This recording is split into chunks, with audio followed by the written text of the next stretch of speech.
There is already much to be proud of about health and social care services in Devon. Staff work hard to provide good care, local people are relatively healthy compared with other parts of the country, and local organisations already work together to meet the needs of local people. However, services are not keeping pace with the changing needs of local people, and it is becoming increasingly difficult to make sure that local people have access to consistently high quality care that is affordable and sustainable. There are a number of reasons for this. People in Devon are living longer, with increasingly more complex care needs that require more support from health and social care services. Some people have more health and social care needs than others. 40% of local people use almost 80% of health and social care. There are 400,000 local people living with one or more long-term conditions, and their needs are complex. Around 150,000 people have a mental illness. Doing nothing is neither affordable nor clinically sustainable. We will be more than £500 million in the red by 2021 if nothing changes. Although there have been some local successes in changing the way services are delivered, there are many challenges facing health and social care in Devon. There are health inequalities across Devon. A person living in certain areas of Ilfracombe is expected to die more than 15 years earlier than someone living less than 2 hours drive away in Newton Poppleford and Hertford. Local hospitals are finding it difficult to deliver services for some of the most seriously ill people.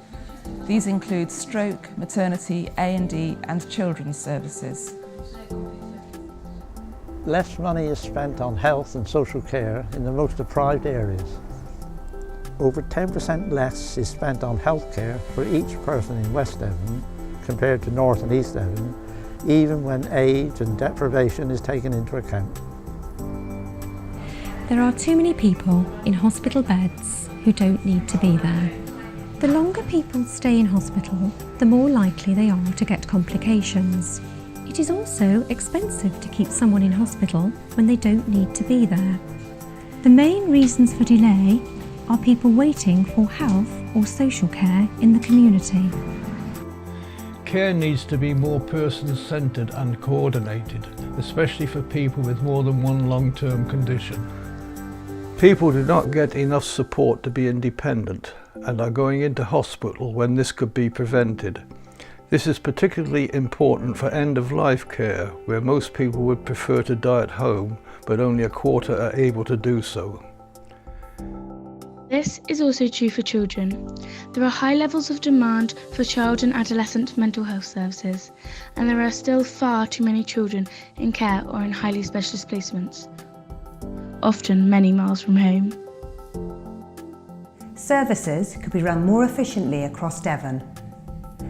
Tens of millions of pounds is being spent on areas where staff may be able to provide the same quality of services but more efficiently. Too much money is being spent on temporary or agency staff in hospitals.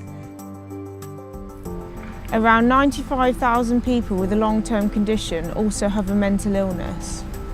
These people consume a large proportion of the health and social care budget but still achieve poor outcomes. They're also more likely to die earlier in life compared to people without a mental illness. There are difficulties with recruiting and retaining staff at all levels, making it hard to provide comprehensive and high-quality services.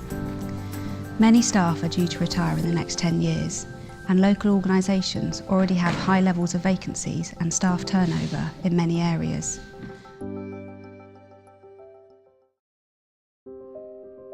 People in Devon deserve health and social care services that are of the highest quality and are delivered as locally as possible.